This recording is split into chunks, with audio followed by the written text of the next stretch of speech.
Bonsoir, bonsoir, bonjour, c'est Congo News 24. Bande Konanga, comme toujours avant de commencer notre émission, nous disons merci à Dieu. Nous disons merci à nos chers abonnés et téléspectateurs qui nous suivent partout dans le monde et en RDC. Bande Konanga, soyez les bienvenus. À la une, chers téléspectateurs, et Yindi Bandeko. Armée ougandaise à Bunagana et les 1-23 sont toujours aux environs. Bandeko, oh, bah quitter Bunagana et baza kawana. Baza aux alentours, armée ougandaise à côté de Bunagana. Donc, bah aventure, n'a pas aventure. Tous à la connecter, peut-être développer mon émission n'abisso. Deuxième point, chers téléspectateurs. USA pour un dialogue avec RDF 1-23. Museveni dévoile le plan de paix RDC et M23. Donc makambo za minene ao bandeko. Batu oyo bazana ba complot très ya kosakanati. Alors, et puis tokoyoka analyse politique. Bandeko ako expliquer biso ndenge nini makambo a guerre à l'est et comment chef de l'état azoke enango. O baluba kesi e yindi Uganda penda kumo lak sa position na ye. Alors, tous à la connecter, peut-être développer mon émission. Bandeko émission bandi. Toko kene directement à Bunagana. Et pas wapi, masolo, il y a armée rwandaise M23, batiki place na armée ougandaise. Donc, rien ne change. Bakena bango te bazo sala ba kop na bango po bazela dialogue na gouvernement. Bande ko complot est général, même le USA. Bazolo ba ke baza pona ba sanction contre Rwanda te. Bango bazo senga était plan de paix politiquement, donc c'est-à-dire basolo. Bande ko sozo tala makambo eza soma. Alors to avancer na premier point na biso. Armée ya Uganda ba vanda ke na frontière baza ozela kaka ko solola ko yebisa M23 te batika bakende e umeraki yango oyo Museveni alobi ke ba dialogue ezo sola non. Esamo ke bokite so bo quitter ba territoire nyonso to sola na PDDC. Alors ba sali 3 jours à kosolola na et assez ba discussion pour ba quitter Bunagana. Pourquoi? Bunagana est un point stratégique na bango. Place Mbongo Kotaka. Et maintenant finalement ba quitter Bunagana. Alors, la question qu'on se pose, est-ce que ba quitter Kichanga? Est-ce que ba quitter ba côté wa nyonso? Donc aventure na aventure. Mais ce qui est vrai, Bunagana n'a qu'à ville bazate, mais baza aux environs. Et c'est besoin mon attaque il n'y a rien. Et ça le col a déshabillé Saint-Pierre et habillé Saint-Paul. Donc il n'y a rien. Au tiki armée ougandaise wana ezaka gabango. Ba okosa mututi. Yango ba continuation et ba stratégie ni pona batu. C'est pour ça Bemba loba que la guerre yo eza ekosila eza mulai. Tozana bitumba ko sakana nangote. Alors, ce qui te otala biloko abo ya oler moko sona vandi tina bi gouvernement liboso basala ki 20 ans au pouvoir. Ba PCP na président rwandais ma papu pendant les 20 ans. Ba l'exhibition lera kusakana tembelero to koma musika pendant les 20 ans. Matata mponyo bovanda. Botika akuluba loba ba congolais so ba raisonner 20 ans na eleika bobino ba matata banani baza ba premier ministre Domawa. Alors, maintenant le dossier otozarango ezake oh armée Tobengo armée rwandaise kaka M23 au ba quitté Bunagana. Voilà message. Mais sur tal officiellement ils n'ont pas quitté. ezaka ba système de jeu. Donc ese ba kozala problème na RDC na venir au Sagradaire na oiso le cas pour le moment. Parce que mutunyo sa so monati que ba aventure mozo sama puis les États-Unis pas ça pour rien. Tout ça a des impôts. Ce n'est pas possible. Batu oyo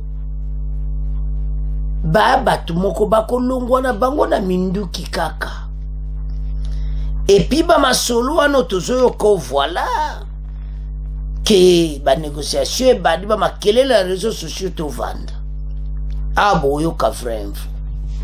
Alors totanga ndenge ni makamwelika kina Bunagana bongo to avancer.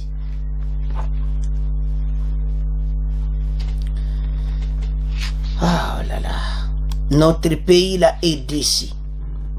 Et Yindi, armée ougandaise à Bunagana et les M23 sont toujours aux environs. Donc il n'y a rien. Bazio yo bakoti ici, oh, ils ont les mêmes mots. Aventure sur aventure. Les responsables de l'état-major de la force régionale de l'EAC, de l'armée ougandaise, IPDF, de l'armée congolaise, FARDC et les responsables militaires de la rébellion du M23 se sont retrouvés jeudi 30 mars à Bunagana, Nord Kivu. La rencontre a pour objectif d'harmoniser le retrait des rebelles du M23 pour céder la place à la force régionale. Bandiko bola na phrase wana. Parce que nouvelle Museveni a lobby kuna que tous ont négocié na bango et ça m'a kamalukuta. Et zali po bango ba quitter Bunagana ko sola na bango te. So bo quitter ba frontière nyonso to ko sola na bino. Et tozo ya na po na mibali. La rencontre avait pour objectif d'harmoniser le retrait des rebelles du M23 pour céder la place à la force ougandaise, qui attend depuis 3 jours à la frontière entre la RDC et l'Ouganda. Donc, c'est-à-dire, bien que FARDC paye, l'armée ougandaise bazalna et à se basolna l'autorité à M23. Pour assurer bango, et ceux qui vont quitter la frontière nyonso, boken à DDRC, bako solana bino. Ba on balinga ki assurance. Mais ba quitter.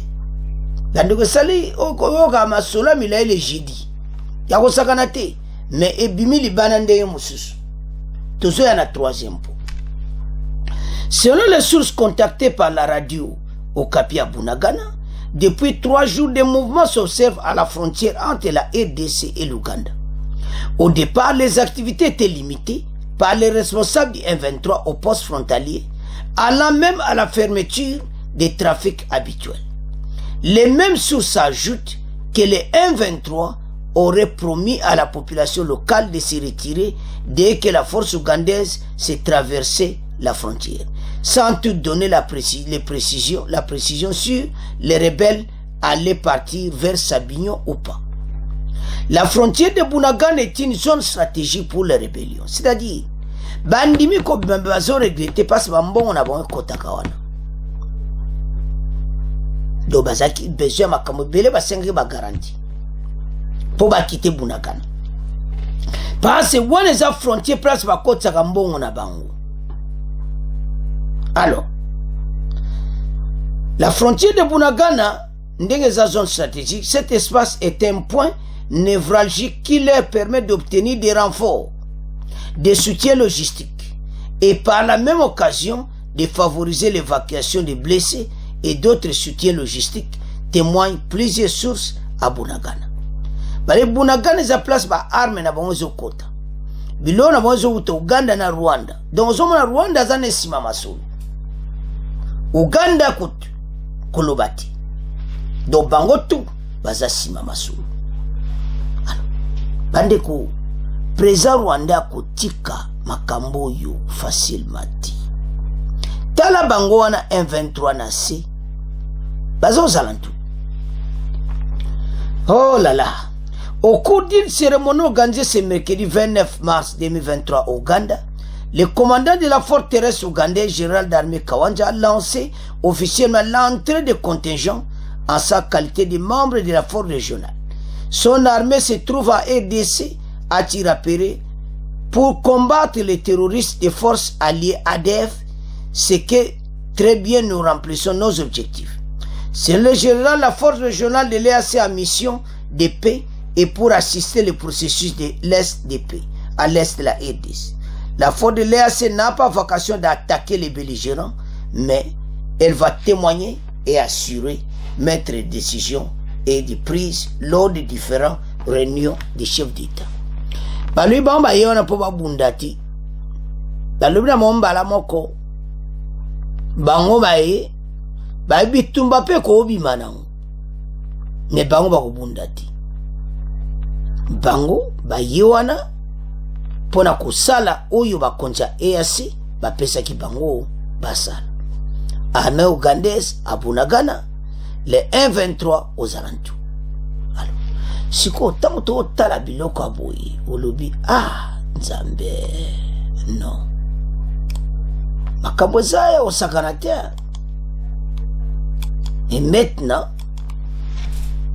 boya kokosa biso kyo bango bakiti to vanda. Alors, tomeka ko développer. Madame, Messieurs, bonsoir. Au Nord Kivu, les troupes ougandaises de la force régionale de l'EAC sont entrées ce vendredi matin sur le territoire congolais par la zone occupée par les rebelles du M23 à partir de la frontière de Bunagana. Cet événement est diversement interprété par différents acteurs locaux. À Goma, le récit de Bernard Nyangi. Ces troupes ougandaises se déploient directement sur l'axe Bunagana-Rutshuru alors que les rebelles du M23 n'ont pas encore quitté la zone. C'est le constat établi par plusieurs acteurs civils contactés ce vendredi matin dans la zone de Bunagana. Hier jeudi, les responsables militaires du M23 et ceux de l'état-major de la force régionale de l'EAC, de l'armée ougandaise UPDF, ainsi que les représentants de l'armée congolaise se sont retrouvés à Bunagana pour effectivement harmoniser le retrait des rebelles du M23. Cette démarche s'inscrit dans les perspectives d'amener ces rebelles à céder la zone aux troupes ougandaises de l'EAC qui attendaient déjà depuis 3 jours à la frontière congolo-ougandaise de Bunagana. Lors de la rencontre d'hier jeudi à Bunagana, le commandant de la force régionale de l'EAC, le général-major Jeff Nyaga, a appelé la population de Bunagana à soutenir ce déploiement de troupes ougandaises et d'autres forces de l'EAC déjà en place, y compris ceux qui vont arriver comme le Sud-Soudanais. Pour lui, cela devrait permettre la réouverture du trafic routier dans le territoire de Rutshuru. Chers téléspectateurs, soko tangi makambo yo, olobi Seigneur, tozo kende wapi. Soko zotalo olobi mokilo yo. Uganda, azane simama solo. À l'écoute d'avance déjà que biso to ala to bunda na bisoti. Mais ça les 3 jours pour bavanda na ba solo la. Ba yebsa ko ba quitter Bunagana, ba linga ko quitter Bunagana ti. Que ba tika poste frontalier na ba on sait pas. Poste frontalier on zo mona Uganda zawana mais et comme na okara bango. C'est quoi la question? Ba recette ko kota lero na ekende na caisse ya trésor public ou bien Uganda ko so mbongo wana. Parce que wana est poste frontalier balio ko zo kota et puis 1-23 zo sala la. Maintenant ba le ba quitter soi-disant. Soyons clairs à ce point. Ils sont aux alentours. Alors, maintenant mbongo wana nana zo lia mbongo wana. Ezo kota wapi na trésor public. Et kena Uganda bazo kabula na 1-23 tunanga to tunana.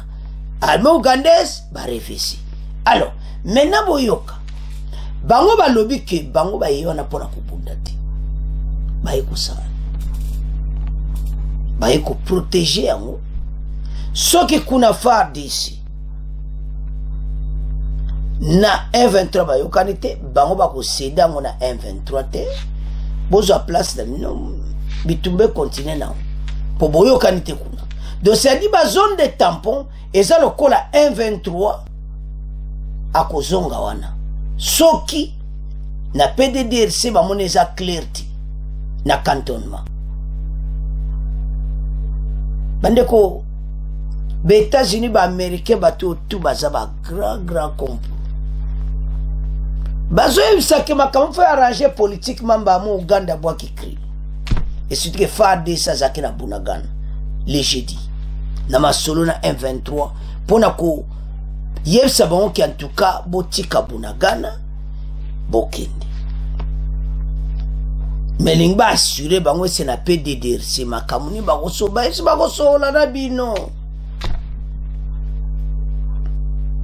Et puis makamongwe panzani partout que voilà gouvernement bazo sala négociation na M23 to tika bajeko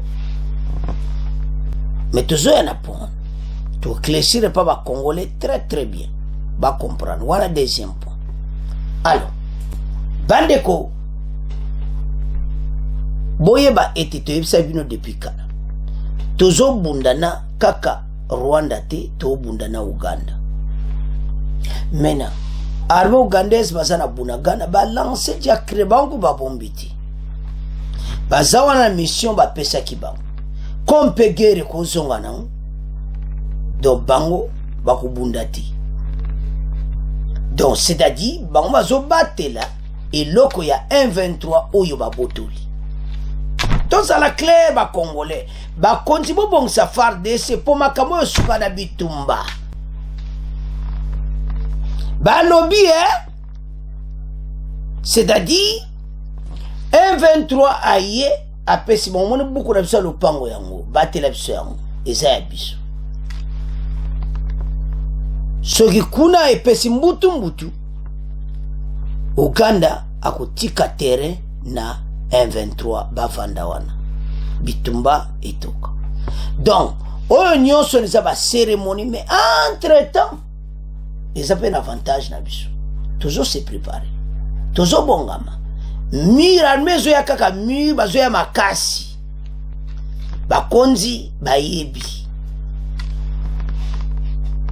zomona ba balinga ko tika Bunagana teti ba mona délégation ya FARDC baye basola ba mais yoka webi miti na Uganda toujours ya na pona makambo za minene. Alors sikoyo bozomona teke bato yo bazana complot parce que normalement de bon ba quitter FARDC falazala wana mais EAC na be européen ba pesa ba mbongo po monde ba groupe armé ba Uganda Kenya bazé pa na biso na Burundi mbongo ebimi na caisse ya les États-Unis France Grande-Bretagne ba pays nyonso ba pesi mbongo soto tala biloko aboyi match za mugulu bendele koya te Jean-Pierre Bemba Salama Solo. Alors voilà le dossier oyo tozanango. Alors bandeko tozo confirmé par Abino l'armée ougandaise est à Bunagana. M23 soi-disant qu'ils ont quitté la cérémonie après mais bayokuta bombaza mona ngambu na ozalantour bazoyenga na kata cité au mona bangote mais bazana ba village anti ozalantour na Bunagana cousin. Donc soki le pe le ke badzo bango ba kene maniema ba okende une partie musu batika ko batela ba territoire okipi.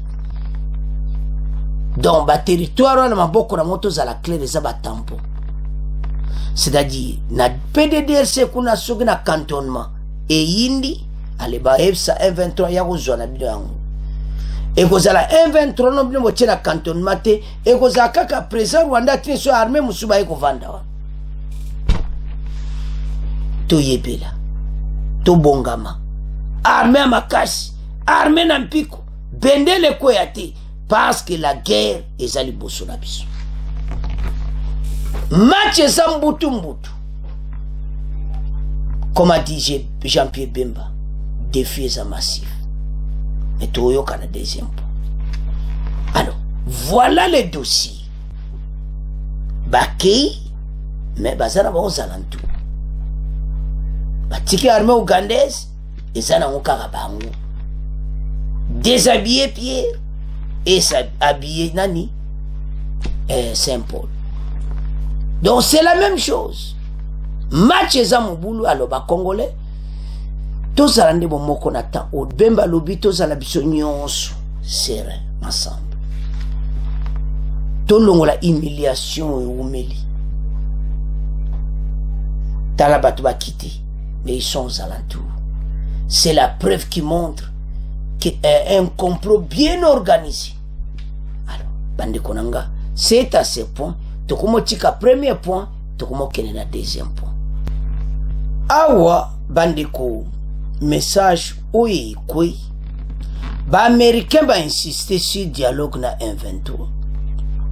Et de l'autre côté, Museveni a dévoilé les plans de paix. Mais tu peux expliquer bien. Complot international. Mais cause à la bongoté. Le Congolais a beaucoup de vraie version. Notre beau pays. Monde des okakotali la yango. Alors, ce qui est au tal biloko aboto bien mon kilo yo, ezama bien. Zomona. Alors, siko tato mona biloko aboyi. Zomona clairement comment pays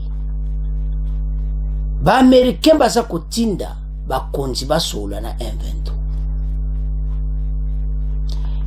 Et puis président ougandais après ça qui message dans la PAC à lobby, voilà bateau bazo solo là va arranger situation entre les Congolais. Non, bateau bazo sakana penza. Pona nini po baza bayebio bazo sala mena basana bunagana armée ougandaise. Nde tutangi na premier point. Mena discours le ba koti wana. Le ba sali ba mwa cérémonie ba sala kawala que voilà armée ougandaise ba komi à tout ça. Qu'est-ce qu'ils ont dit?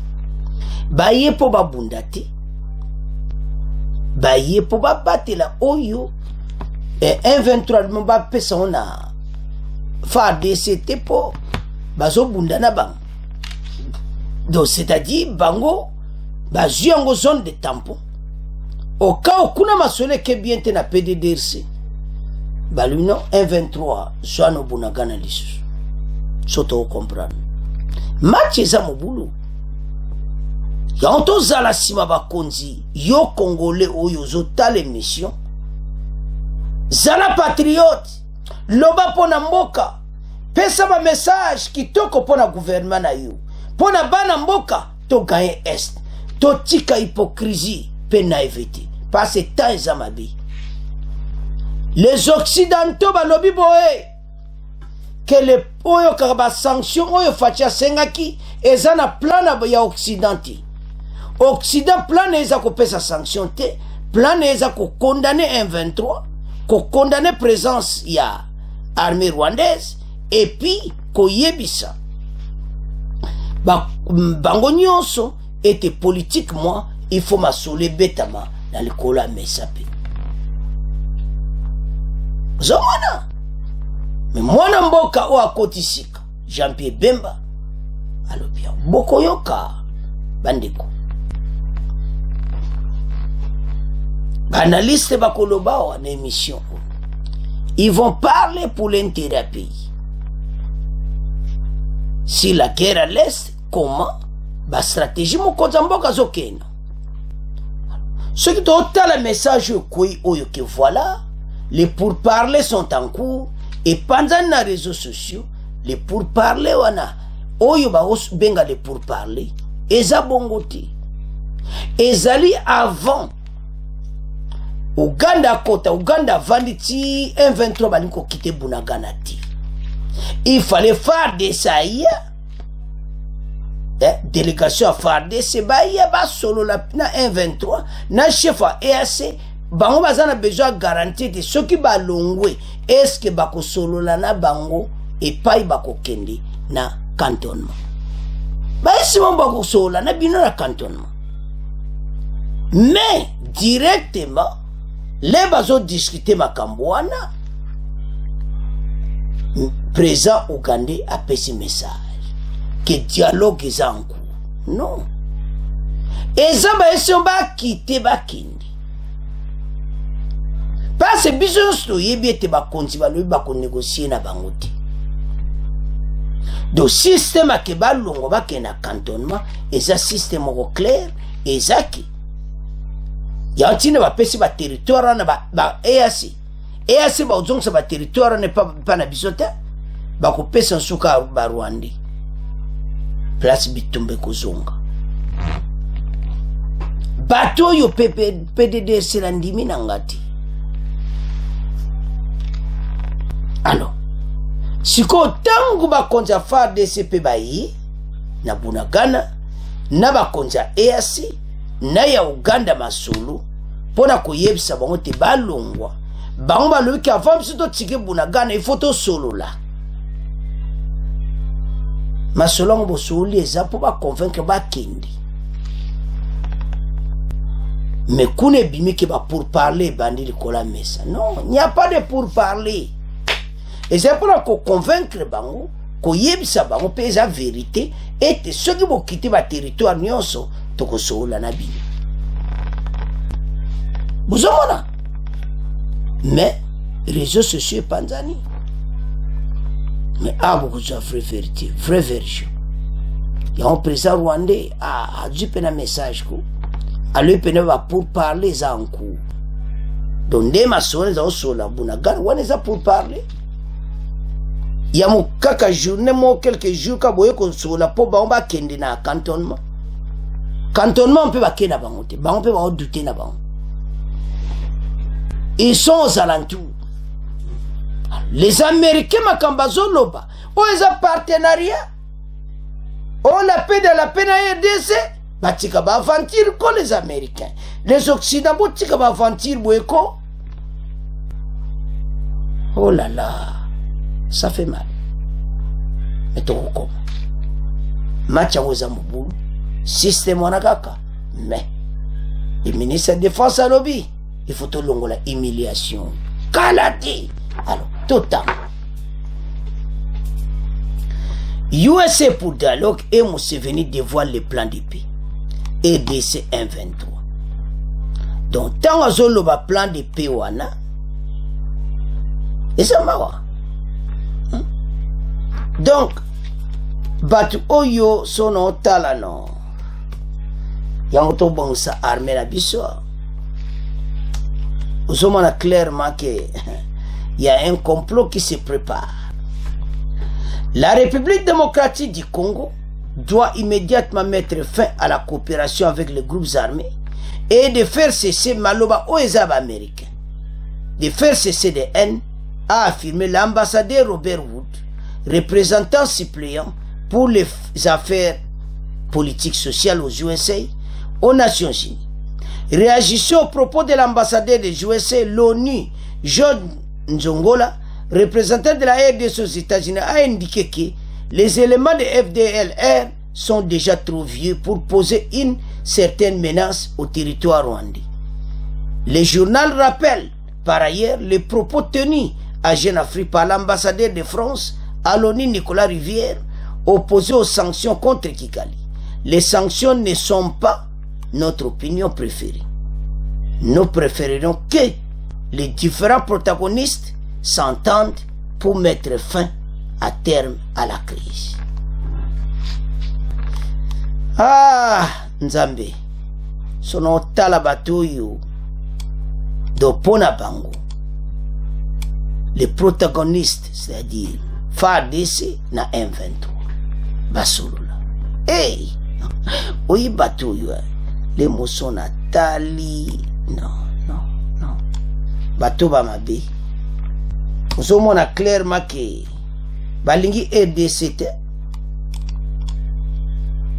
Donc, nous sommes clairement que bato ba mabe. Mais, bisoto tellement pour l'intérêt en boka.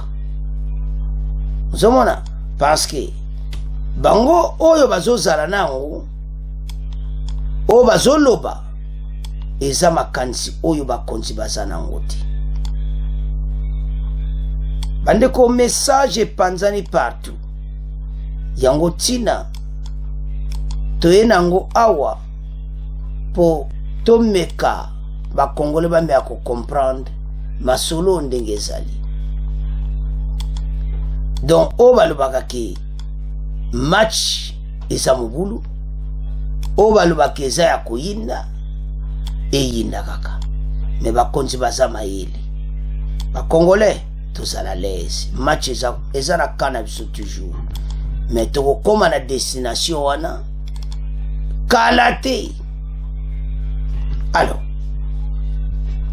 sur la même lancée, la tempête des tropiques note que Washington snob la RDC. Bande ça passe. Donc, c'est-à-dire, le dialogue Washington snob la RDC comme de monarchies, na titre.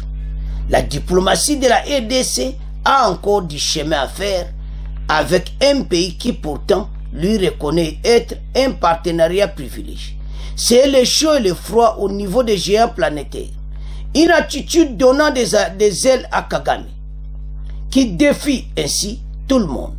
Ce triomphalisme risque de s'écouter au regard de la volonté affichée par plusieurs Congolais contre cette occupation illégale. La complicité interne, longtemps bénéficiée, et s'émenuse de plus en plus, commente le quotidien. Washington bandeko. Donc, Abouaki Sibiso, Yazaka Kasimaya, président Kagame. Donc, Fachi, Mawato. Alors, ce qui est au Talabiloko, les mots Talititi au lebi bateau, non. Et ça peut être qui te vote. Au sommet, on a que dossier, et ça dossier moko très complexe. Il faut comprendre dans bandeko. Donc ce que taliti au lobby américain. Bozara killer nyonso awa fachi lelo yo e kombi nango boy. Ya balo bakamondo yo. Et ça compliqué. Batumuso ondimate oza omona boye mais lelo yo omona penaki bakomi na bango à côté wana donc biso pena mawato. Voilà ndenge makambo ngo ezozala. Mais ba Congolais match eza mobulu soto solo bango toyebi poani tolo baboyi. Bango bazomona armée rwandaise pana biso mais babona bango ko condamné. Bazomona babona bango ko condamné parce que bazala sima ya président rwandais. Alors soko la situation talititi au lobby à mokilo yo. Voilà, mais makambo na ndenge zokende bango bazo nier présence ya armée ougandaise mais ekobata matin et bimanango ya on fa DC bon c'est la minduki parce que match eza pena mbutu donc président orandais ougandais sozo tala bien ozomona qu'il y a un complot. Alors maintenant dossier oyo parce que toyoka analyste ame a expliquer biso tozo ya na pona. Dans un long discours de Pâques prononcé le 30 mars, Kakuda Museveni, alors qui explique la mission des troupes ougandaises qui vont entrer au Nord Kivu via Bunagana, n'est pas allé par les dos de la cuillère pour confirmer le dialogue en cours entre Kinshasa et le M23. Contrairement à ce que vit sur Al Jazeera, les télévisions et d'autres reporters, dans cet effort, nous allons pas combattre le M23. Le gouvernement du Congo et le M23 ont convenu un plan de paix qui implique la cessation des hostilités, le retrait du M23 de certains des zones spécifiées qu'il avait capturées vers d'autres zones qui ont été convenues. Pendant ce temps, les pourparlers de paix entre M23 et le gouvernement congolais se poursuivent et devraient se poursuivre afin que les problèmes soient traités politiquement. Ozoka. Ye masolo oyo yaya apanzi yango na ndenge ya mokiti. Donc oyo kaka mawa donc apanzi penda yango.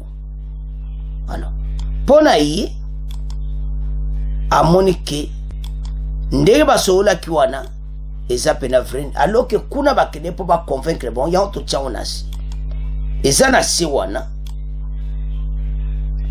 po batu nyonso ba me ko comprendre dossier wana eza ndenge nini. Et qu'est-ce qui se passe au juste? Parce que monde eza ya koningana, tout le monde en parle. Non. Eza bongoti. Parce que bakene ko sola pona ko yebisa bango ete bakiti et puis ba makamususu ekoya après. Mais tala na se wana bekri wana tuti. Les responsables de l'état-major ouezana bleu na se wana de l'état-major de la force régionale de l'EAC, l'armée ougandaise et l'armée congolaise FARDC, les responsables militaires de la rébellion du M23, se sont retrouvés jeudi 30 mars à Bunagana. Mais Zalaki, pour baye bisabango, était ça dit ba convaincre bango pour ba quitter ba kende et pai baza parce que nani azakozela siko masolo ane bimi lokola ke tozo ba négociation ezangu président nani mbala moko akikulu mais alors que ça bongote osomona tamba bazola que les pour parler ezali ko salama nazo regretté. Ce n'est pas ça. Rien du tout. Obalobaka loin de là. Et ça yangote. Yango, to tchebe kri wana nase, pour Congolais nyonso à comprendre, était. Et zalaki po, na ko convaincre bango, était, va quitter, et c'est tout. Masolo monsieur ezate. Mais, partout dans les réseaux sociaux, on en parle. Bakoloba, Oyuana, mais Bakongolais, tous à la serre. Tu yebe te match za mubulu, Teresa mine na ndinga mukete, mais toko koma tina suka. Bangope, bayebaki, biso to tika na position. Alors, Toyoka, analyste a me expliqué ma comme na biso na 1-23 parce que biso to négocier na bango te makamu se venir à lobby botala bakamu to combination wana réunion yango wana ba convaincre bango ba quitter Bunagana mais bimike les pour parler. Alors toyo kana analyste onde a me expliquer bon to avancer après to koyana na Bemba na 1-23. C'est Emmanuel Sekioba. Il est conseiller politique du FIS, Forum des intellectuels congolais de l'étranger. Avec Blaise Shindani Kambala, ils vont parler de quelques sujets d'actualité, notamment la guerre dans l'est du pays, le réajustement du gouvernement ainsi que le comportement du franc congolais face aux devises étrangères. Suivez.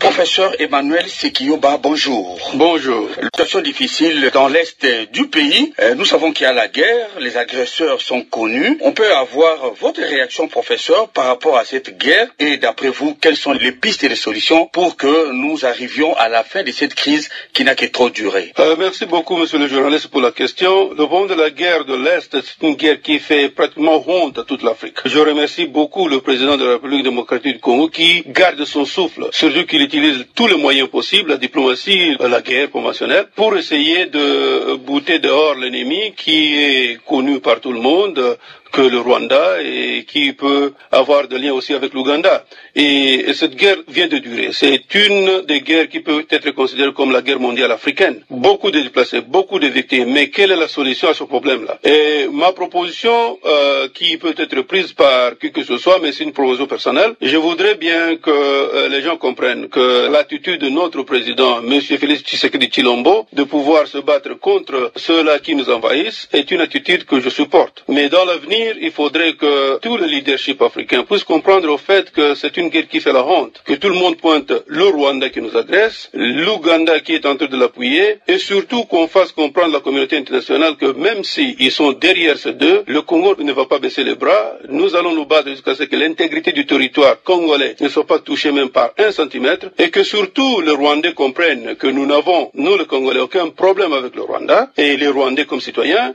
mais que ce soit un problème avec un régime qui ne veut pas comprendre qu'au fait, c'est que ce régime fait la honte à toute l'Afrique, fait la honte aux panafricanistes comme moi, et que cela doit s'arrêter. Merci, professeur.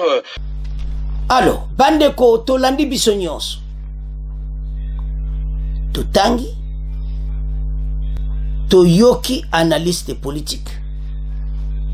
Botale pa makambo ezokende. Oh, le pourparlers! Ezo salama entre fadi ba gouvernement na biso ya bango. Non, ce n'était pas comme ça. Ba kene ko convaincre bango. Na bunakana bango ba kende et pas ba yebisei bango. Négociation, il doit retirer de tout. Et c'est pour ça que bon se retirer partout. Mais Ouganda a l'objet. Voilà le pourparlers. Tu as rencontre les pour convaincre bango. Il y a un tanga parce que déjà n'endenge tozoyoka partout. Non. Ba konzi balwa ki ba ko négocier na bango te baza ba terroriste.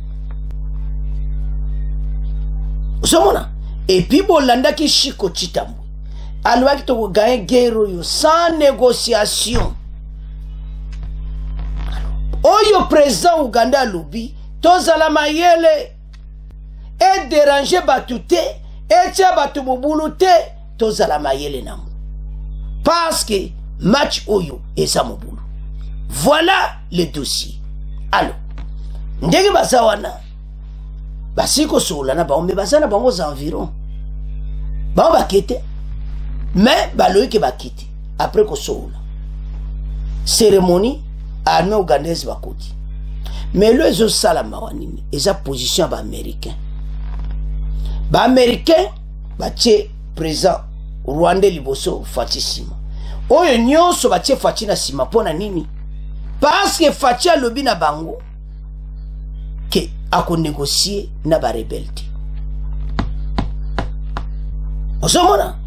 Alors, masolo ezali na bunagana bandeko. Yango abiso tangi.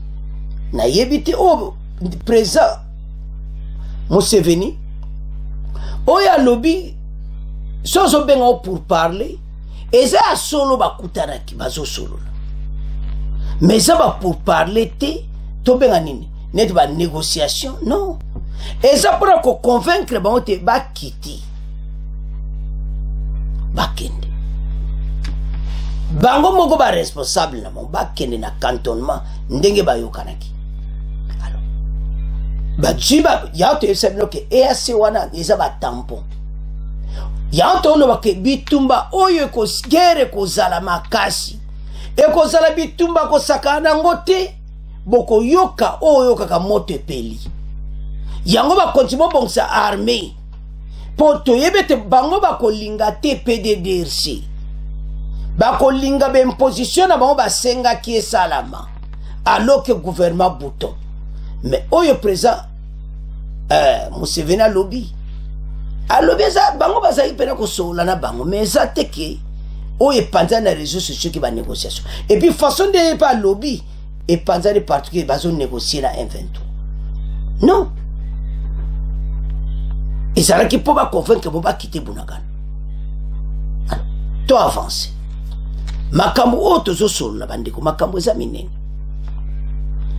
To landi analyste wana. To féliciter be fora mukonza mboka.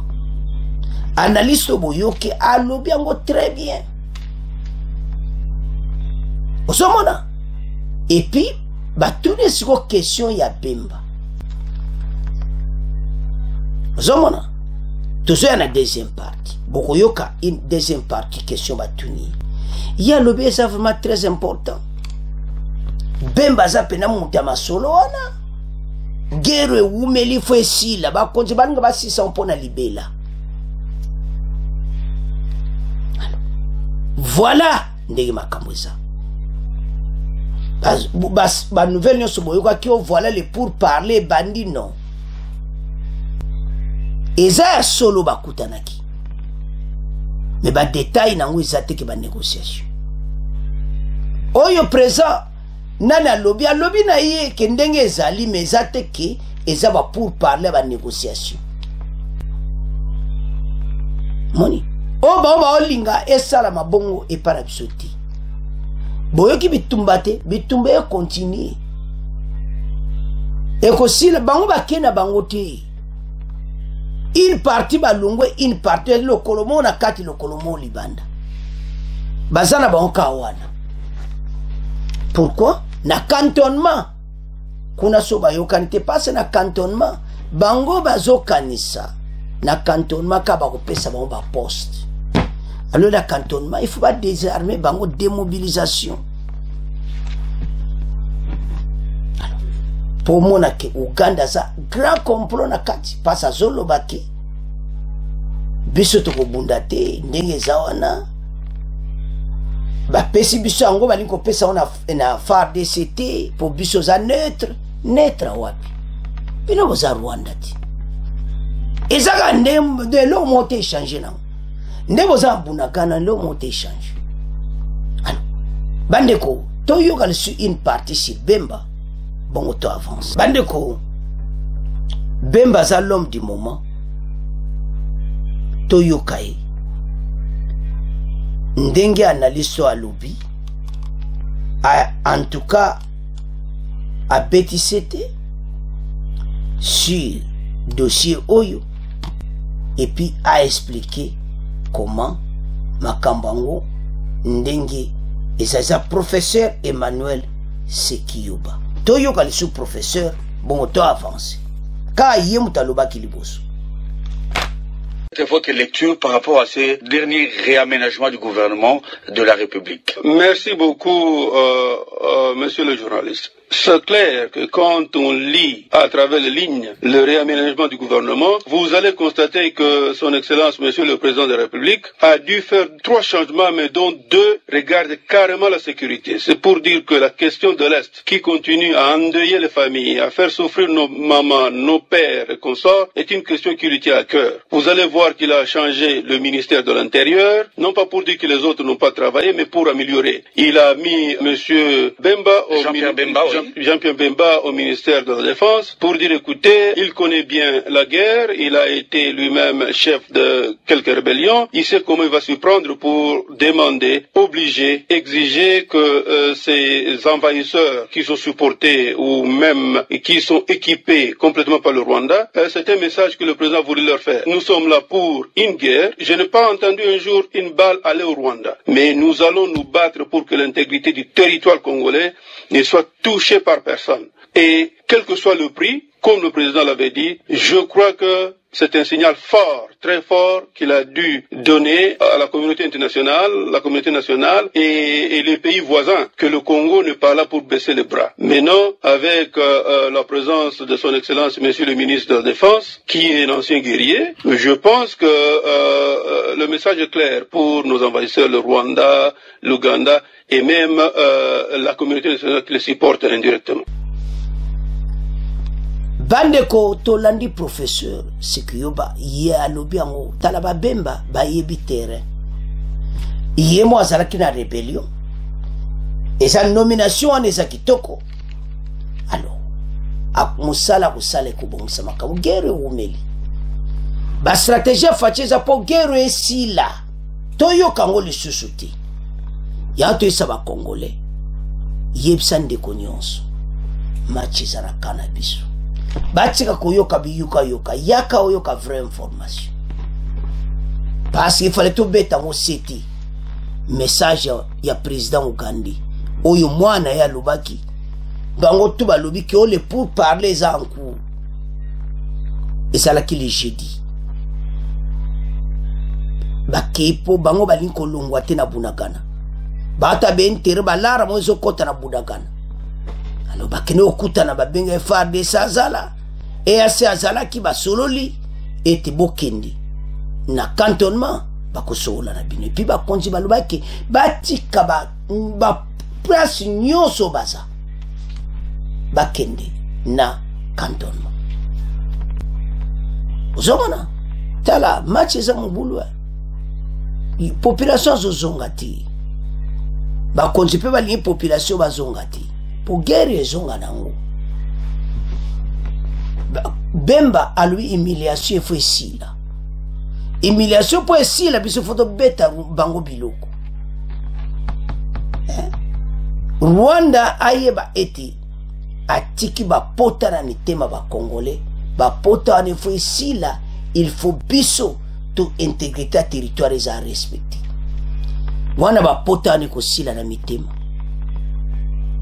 et puis Bemba a lui ça a beaucoup duré l'humiliation comme tant que ça yango to battre la territoire alors maintenant bande ko to tangi ba américain ba komotiaka président rwandais liboso ba américain ba komi pour ba bango kana ba allié na bango to biso to benga ka américain to occident mo na France bango nyonso ba beti ba toura na Kinshasa kope simbite facha bonai ako négocier na ba M23 te na président rwandais yango to sabino ke nouvelle boyoki wana oyo président Uganda lobby oyo mwana Museveni a lobby ezali masolo ba osola Bunagana pona ko convaincre M23 ba quitter ba kende mais batango pe ba kena bango ta bazana bango zalantu armée ougandaise ba vani mais ba bazo zalantu et so là ça clairement que ko sila na bitumba minduke ko betama oyo kaka la guerre entre la RDC et le Rwanda wana M23 masona yesili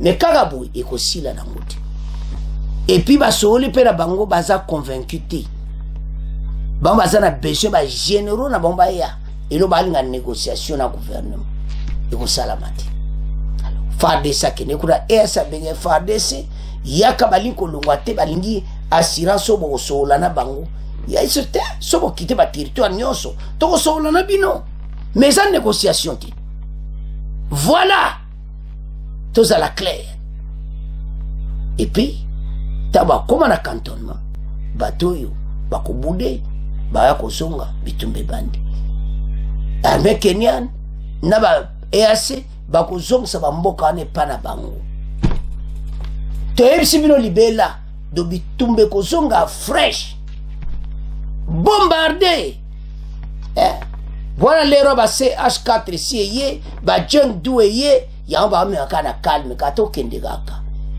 tout ça ko s'approvisionner ba arba chine zoya tout ça ko s'approvisionner tout zo bongama pa to ibeti masole pe ko kende e ko beta na mopoto bango jamais ba ko kota na PDDRC bazo mona boyi Uganda za sima na bango ba ikate kope za vrai ba ba ke kope za vriti to ko sila na ndenge ya propre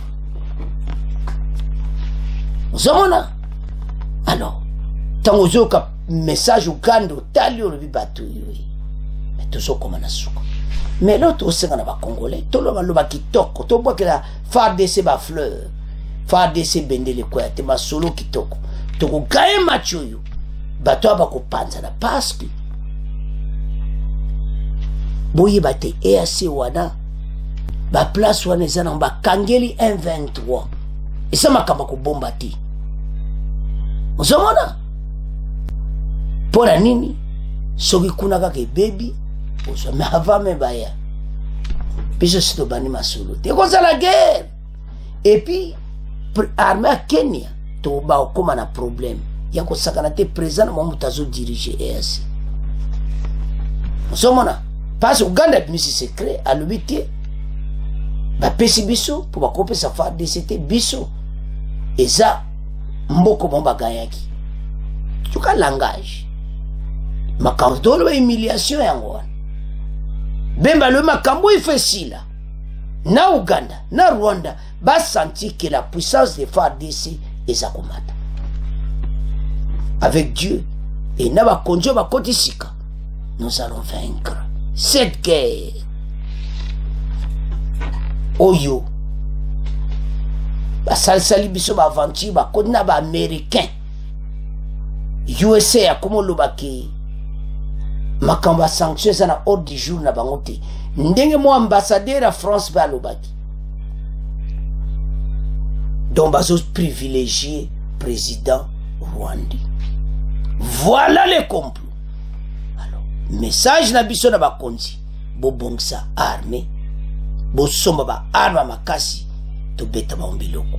Alors, bande konangai to landi nyonso. C'est à ce point comment clôturer mission na biso. Bon, continuez à s'abonner massivement. Au revoir.